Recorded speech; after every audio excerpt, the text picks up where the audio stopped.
Hello बच्चों, आज हम लोग क्लास फर्स्ट ईयर के लिए ग्रेविटेशन टॉपिक लेके आए हैं, यानी गुरुत्वाकर्षण। सब जानते हैं इसे, ग्रेविटेशन। तो जो हमारी अर्थ है वो हर चीज़ को अपनी ओर अट्रैक्ट कर रही है। सब जानते हैं बात ये, ठीक है ना। तो ये क्या है, ग्रेविटेशनल फोर्स होता है, जिस कारण से अगर हम ये नीचे गिराएं इस मार्कर को तो ये नीचे ही गिरेगा। क्यों गिरा? कोई फोर्स काम कर रहा है ना इसमें। कौन सा फोर्स है वो? ग्रेविटेशन फोर्स है, यानी एक ऐसा फोर्स जो अर्थ अपनी ओर सारी ऑब्जेक्ट को खींचने में लगा रही है। ये है ग्रेविटेशनल फोर्स। अब इसके बाद बात आती है न्यूटन्स लॉ ऑफ ग्रेविटेशन की। इन न्यूटन ने ग्रेविटेशन में भी अपना योगदान दिया। क्या है? Newton's law of gravitation. Newton's law of gravitation. Newton's law of gravitation.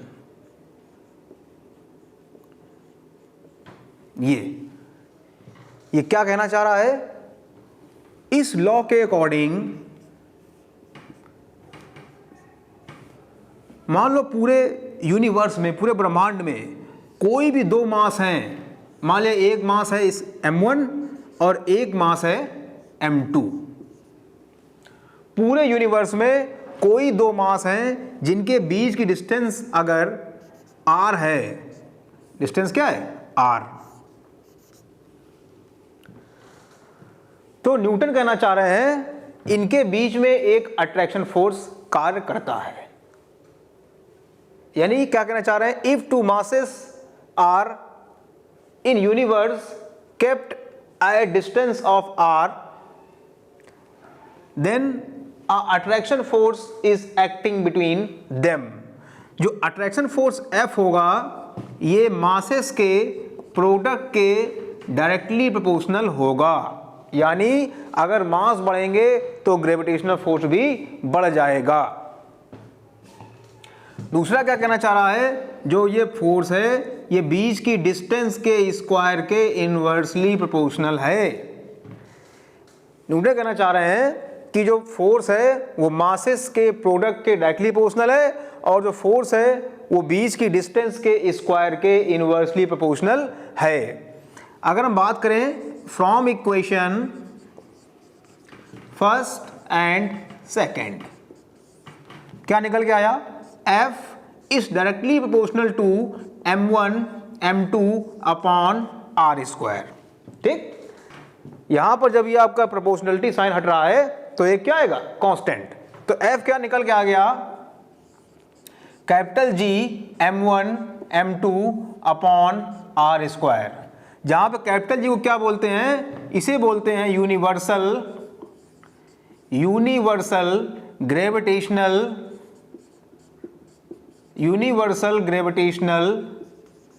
Constant. Universal gravitational constant.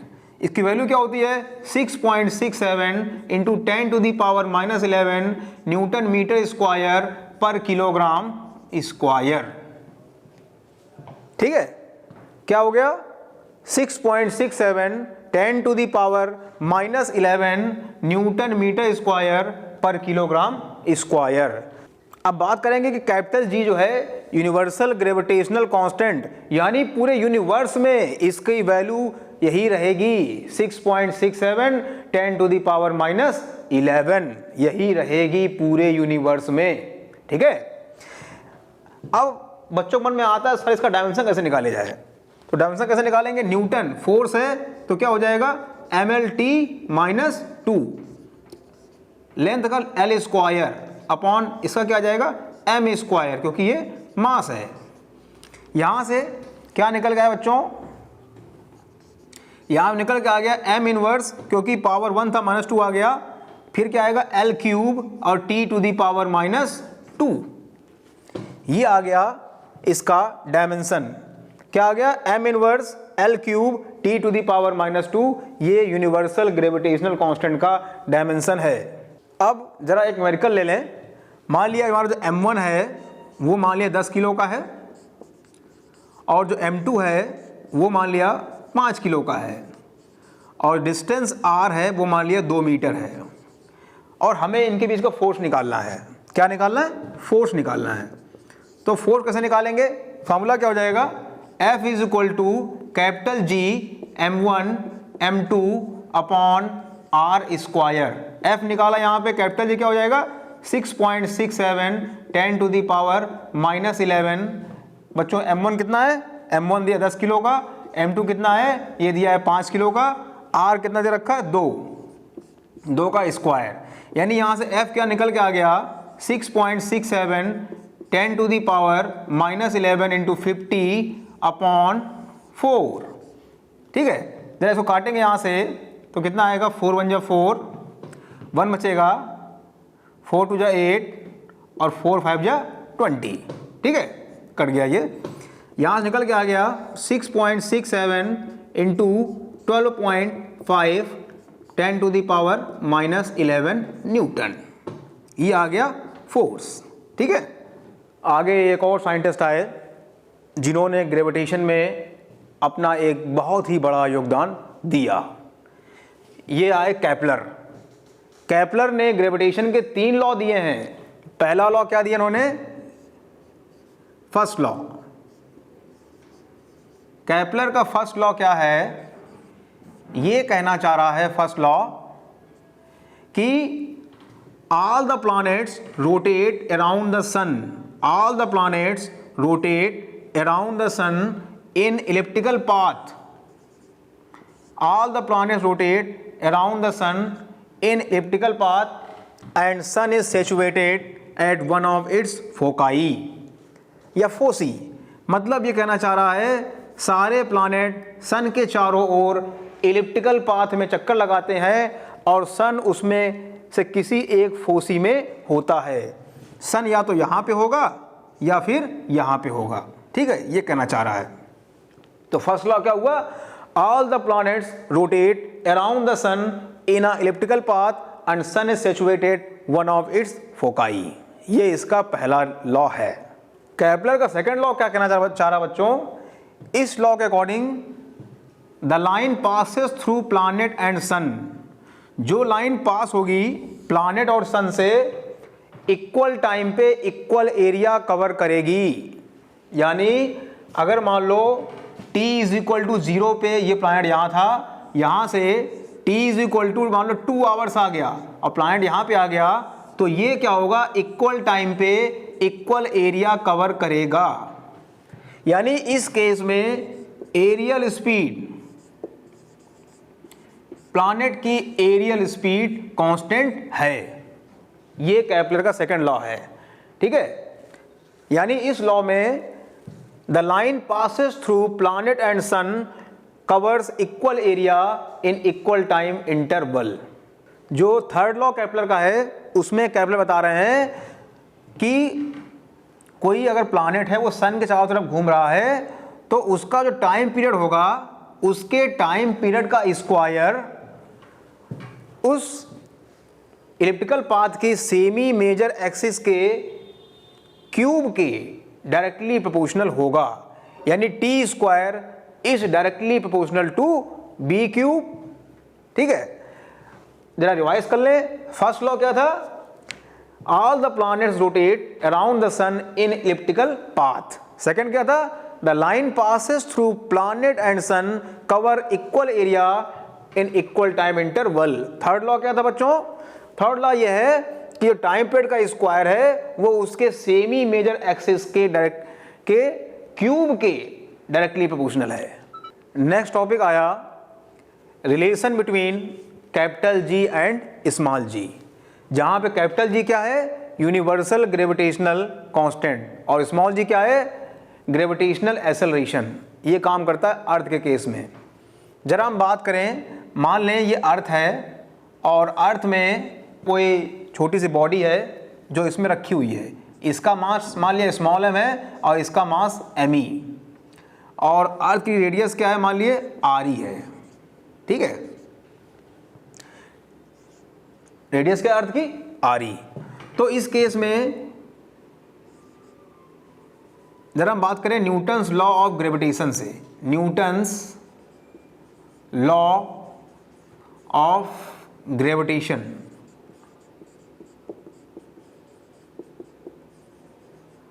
इसके अकॉर्डिंग क्या हो जाएगा, F क्या निकल के आ जाएगा, capital G M E small m upon R E square, ये हो गया फर्स्ट।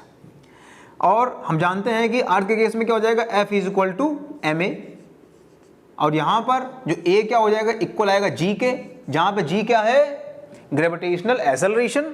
तो यहाँ क्या आ गया, F इज इक्वल टू क्या होगा बच्चों, mg, ये आ गया सेकंड लॉ। जरा बात करें first law, first equation, second equation क्या हो जाएगा, यानी from equation first and second, इससे क्या आ गया, जो आपका mg बच्चों निकल के आया, ये निकल के आ गया g M E M upon R E square, m से m कैंसिल हो गया।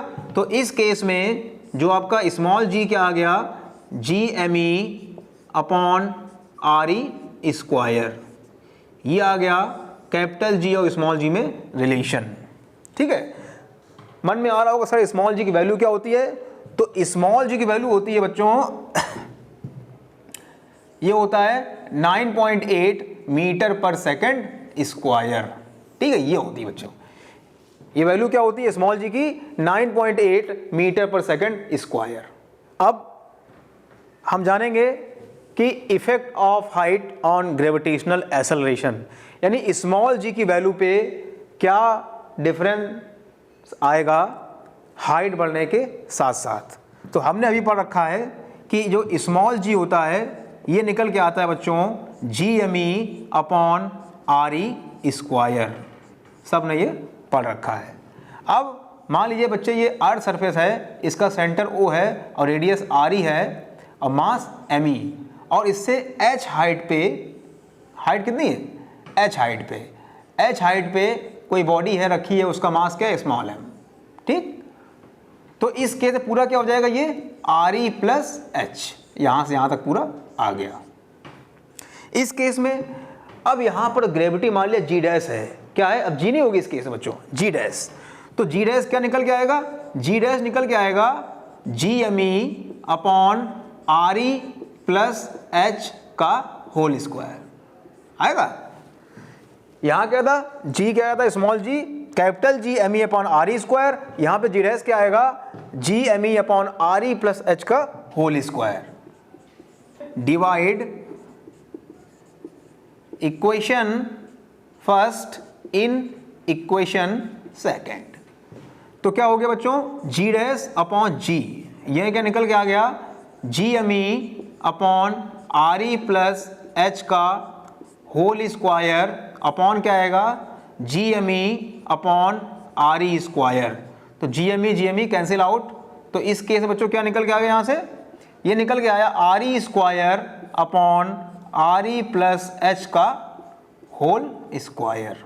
हाँ जी, आगे देखेंगे हमारा जी डैश बच्चों क्या निकल के आएगा, G R E square upon R E plus H का होल स्क्वायर, ये आया।